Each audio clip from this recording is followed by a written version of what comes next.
Fascist Sheikh হাসিনার 15 বছর দীর্ঘ শাসন আমলে ভারত সরকার তার সাথে বিশেষ সম্পর্ক বজায় রেখে বাংলাদেশের গণতন্ত্রকামী মানুষের প্রতি কি কি অন্যায় আচরণ করেছে তেমন 10টা উল্লেখযোগ্য পয়েন্ট আজ আমি আপনাদের সামনে তুলে ধরব।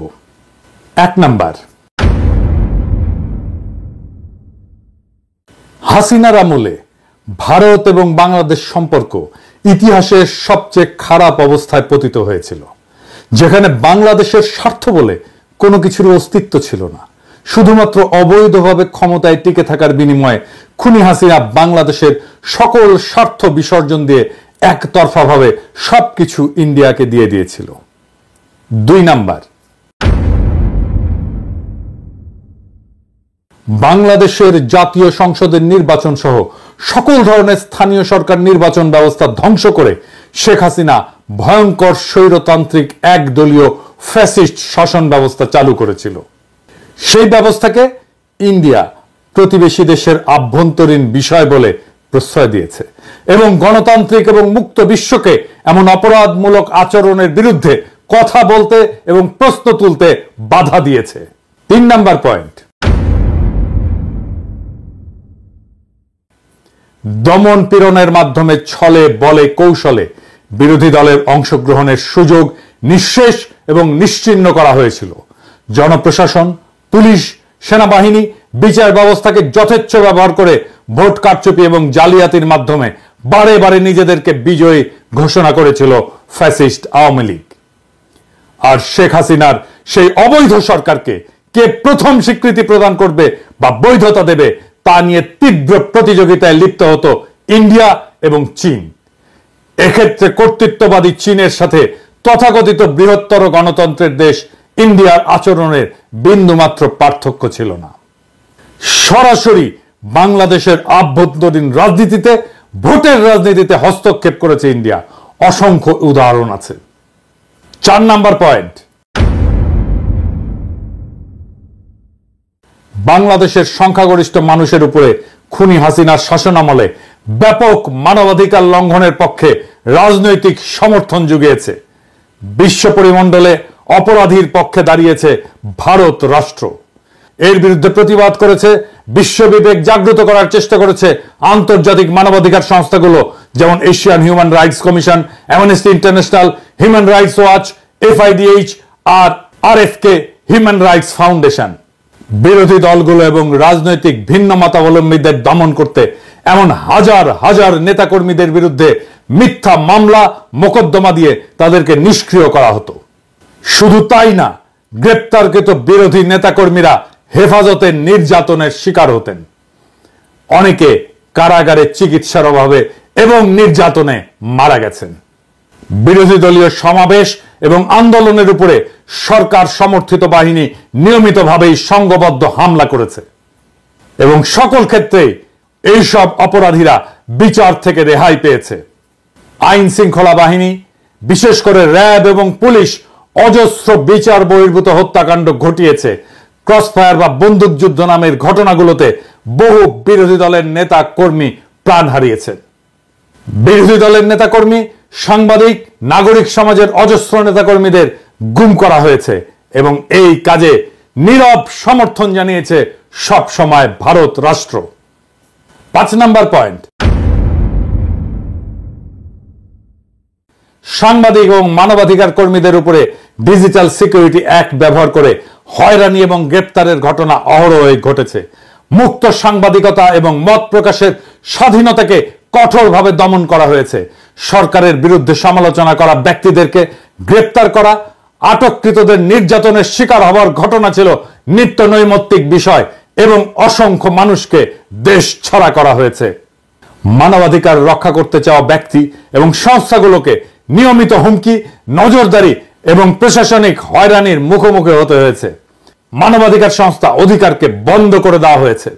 শুধু রাজনৈতিক সমর্থনই না, খুনি হাসিনা সরকারের এমন সকল ধরনের অপরাধমূলক কর্মকাণ্ডে সার্বিক সহায়তা করে গোয়েন্দা তথ্য জুগিয়ে এবং নির্যাতনের নানান কৌশল শিখিয়ে প্রশিক্ষণ দিয়েছে ভারতীয় কর্তৃপক্ষ। এখনো বাংলাদেশের বাহিনীগুলোর মধ্যে ভারতীয় অফিসারেরা প্রশিক্ষক হিসেবে আছে বলে অসমর্থিত সূত্রে জানা যাচ্ছে। অন্তত 2 জনের পার্টিকুলার আমি পেয়েছি, ভেরিফাই করছি। বাংলাদেশের রাজনৈতিক কর্মী, রাজনৈতিক নেতা, এমনকি বাংলাদেশের আদালতের সাক্ষ্যকে আদালতের সামনে থেকে ছিনতাই করে গুম করে নিয়ে তাদেরকে ভারতে পাচার করা হয়েছে। বিএনপি নেতা সালাউদ্দিন সাহেবকে বাসা থেকে গ্রেপ্তারের পরে তাকে ভারতের সিমলায় পাওয়া যায়।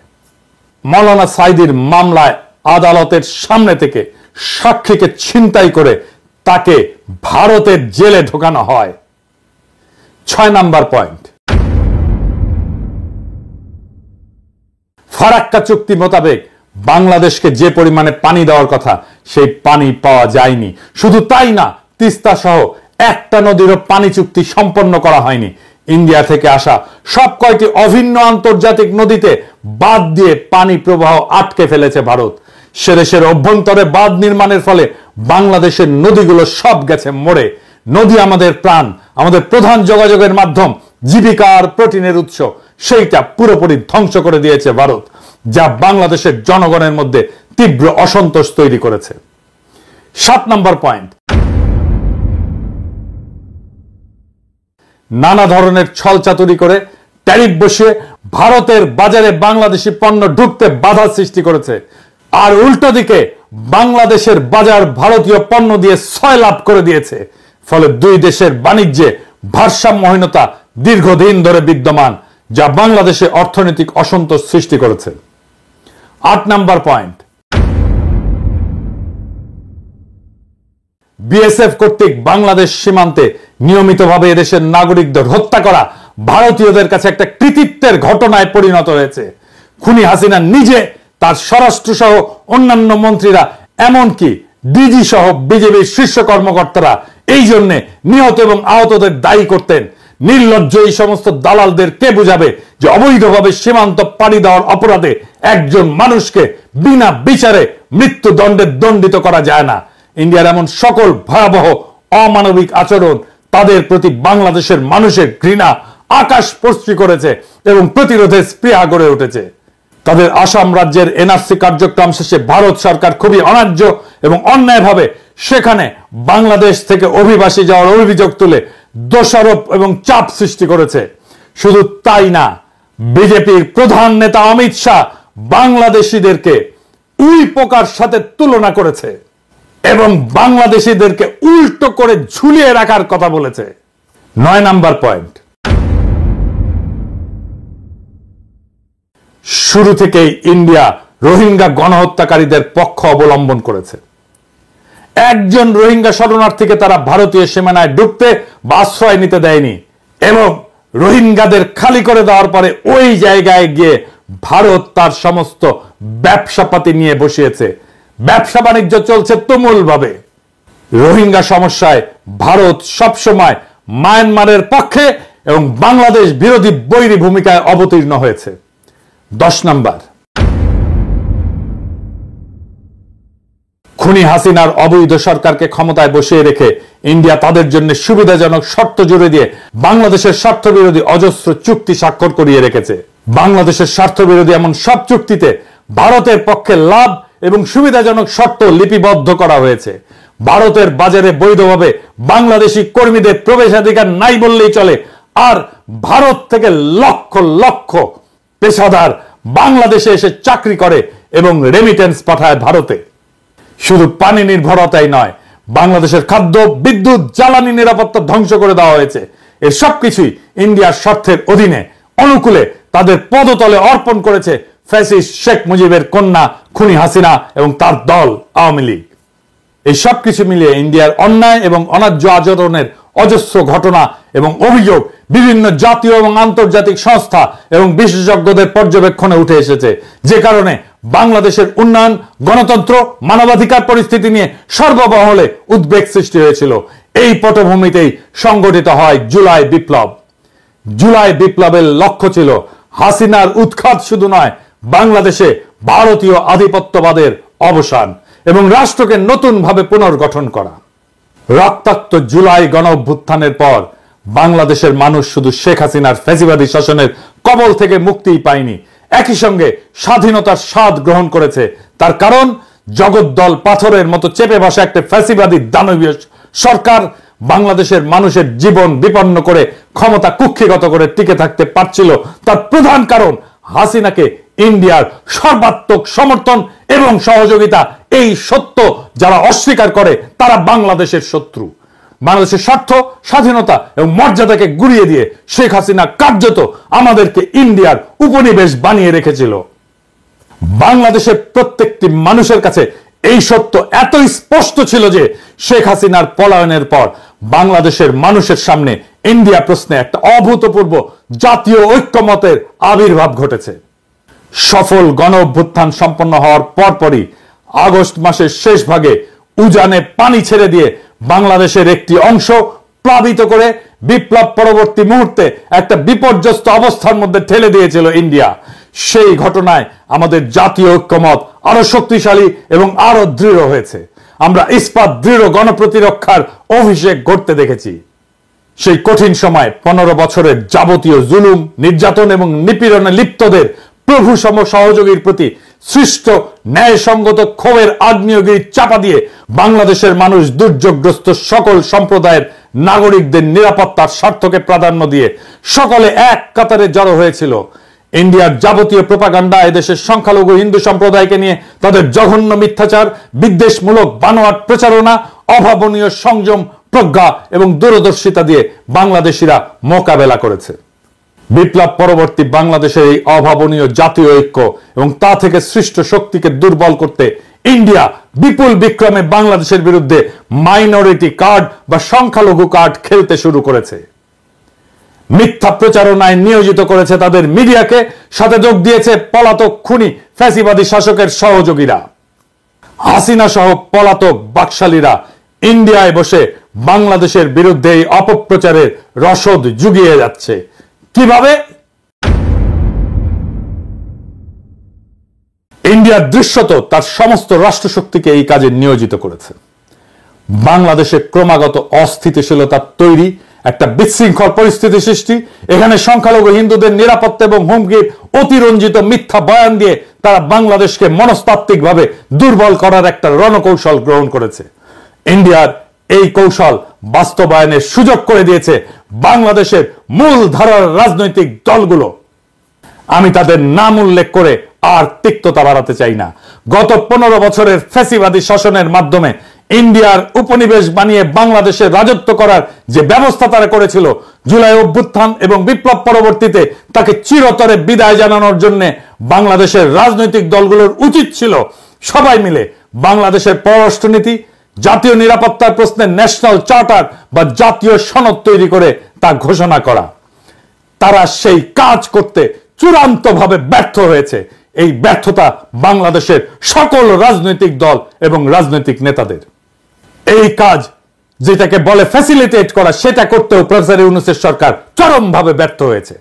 গণপ্রতিরক্ষার নীতি গ্রহণ করে সম্মিলিতভাবে জাতীয় ঐক্যের এক নতুন অবস্থান সৃষ্টি করা উচিত ছিল বিপ্লবের পরেই। বাংলাদেশের এই অভাবনীয় জাতীয় ঐক্যকে সংহত না করে তারা শুরু করেছে অনুগ্রহ লাভের সেই পুরনো দেন দরবার, তথাকথিত বন্ধুত্ব রক্ষার প্রচেষ্টা, শক্ত অবস্থান গ্রহণের দুর্বলতা, ইন্ডিয়া প্রশ্নে দৃশ্যমান বিভক্তি প্রকাশের কারণে শত্রুপক্ষ আজ আবার পুরনো কায়দায় বাংলাদেশকে কোণঠাসা করার হীন চেষ্টায় সর্বশক্তি প্রয়োগ করে বিজয়ী জনতার উপরে ঝাঁপিয়ে পড়েছে। কিন্তু ভারত কেন এই সুযোগটা পেল? ইন্ডিয়া একটা মিথ্যা প্রচারণার পাশাপাশি যুদ্ধংদেহী মনোভাব প্রদর্শনের জন্য তার সমস্ত রাজনৈতিক দল, কংগ্রেস, তৃণমূল সহ এমনকি তাদের কমিউনিস্ট পার্টিগুলো সহ সকল প্রতিষ্ঠানকে একত্রিত করতে পারলেও বাংলাদেশের সকল ফ্যাসি বিরোধী রাজনৈতিক দল শক্তি একটা জায়গায় পৌঁছাতে পারেনি। এই দুর্বলতাই প্রিয় মাতৃভূমিকে আবার ইন্ডিয়ার মতো হিংস্র নেকড়ের হুমকির মুখে ঠেলে দিয়েছে। এই ব্যর্থতা বাংলাদেশের সকল রাজনৈতিক দলের। আর উল্টো তারাই আমাদেরকে দোষারোপ করে ঐক্য বিনষ্টের। কি তামাশা!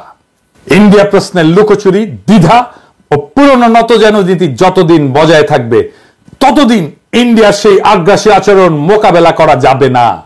আর এই সুযোগ নিয়ে বাংলাদেশের উপরে শত্রু তার আধিপত্য বজায় রাখতে চাইবে। ইন্ডিয়া তার বৈশ্বিক প্রভাব খাটিয়ে মনস্তাত্ত্বিক যুদ্ধ পরিচালনার জন্য মিথ্যা প্রপাগান্ডা এবং সংখ্যালঘু সম্প্রদায়কে অব্যাহতভাবে ব্যবহার করে যাবে। বাংলাদেশকে তার কলোনির মতো করে ফিরে পেতে চাইবে আবারও। হাসিনাকে ক্ষমতায় রেখে বাংলাদেশ থেকে যে অসম, অন্যায্য এবং একপাক্ষিক সুবিধাগুলো ইন্ডিয়া কুক্ষিগত করেছিল তার সবকিছু বজায় রাখার পন্থা হিসেবে একটা বৈরী পরিবেশ এবং যুদ্ধনীতি বজায় রাখবে ইন্ডিয়া, এইটা লিখে রাখতে পারেন। যারা ভারতের অনুগ্রহ লাভের ইঁদুর দৌড়ে লিপ্ত হলো তারাই বাংলাদেশের সবচেয়ে র্যাডিক্যাল অ্যান্টি ইন্ডিয়ান ফোর্সকে কোণঠাসা করার মিশনে নেমেছে। আপনারা দেখেছেন কিভাবে তারা ভারত প্রশ্নে নতজানু নীতি নিয়েছিল। আমি সেই সব স্মরণ করিয়ে দিয়ে আর তিক্ততা বাড়াতে চাই না। মনে রাখবেন, আমি ইলিয়াস বাংলাদেশের ব্যাপক মানুষের সমর্থনে বৃহৎ রাজনৈতিক দলগুলোর মুখোমুখি দাঁড়িয়ে একরোখা বিরোধিতা করে যাওয়াতেই ভারত প্রশ্নে সবার সুর পাল্টাচ্ছে। সরকারি শুধু না, রাজনৈতিক দলগুলো ভারত প্রশ্নে অনেক বেশি স্বচ্ছ এবং শক্ত ভূমিকা নিচ্ছে, আলহামদুলিল্লাহ। ভারতের এই যুদ্ধের কৌশল এবং অভিষ্ট লক্ষ্য যদি আমরা বুঝতে অক্ষম হই, বাংলাদেশের রাজনৈতিক দলগুলো যদি তাদের ক্ষমতায় আসার অসুস্থ প্রতিযোগিতায় ভারতের আশীর্বাদ পাওয়াকে দেশের স্বার্থ রক্ষার চেয়ে বেশি গুরুত্বপূর্ণ মনে করে, তাহলে হাজার হাজার তরুণের তাজা রক্তের বিনিময়ে অর্জন করা প্রিয় মাতৃভূমির দ্বিতীয় স্বাধীনতা আবারও বিসর্জন দিতে হতে পারে। তাহলে আমাদেরকে আবারও পরাধীনতা বরণ করতে হবে। হাসিনার চেয়েও খারাপ আরেকটি অপশাসকের কাছে আমাদের জীবন, স্বাধীনতা ও ইজ্জত বন্ধক রাখতে বাধ্য হতে হবে। আমরা তা চাই না, আমরা কোনোদিন তা হতে দেব না। আমরা অবশ্যই তা প্রতিরোধ করব জীবন দিয়ে হলেও। বাংলাদেশ শুধু একটা ভূখণ্ড না, এটি একটি জ্বলন্ত আদর্শ, একটা সংগ্রামের প্রতীক। হাজার হাজার ছাত্র জনতার রক্তের বিনিময়ে অর্জিত এই মুক্ত মাতৃভূমি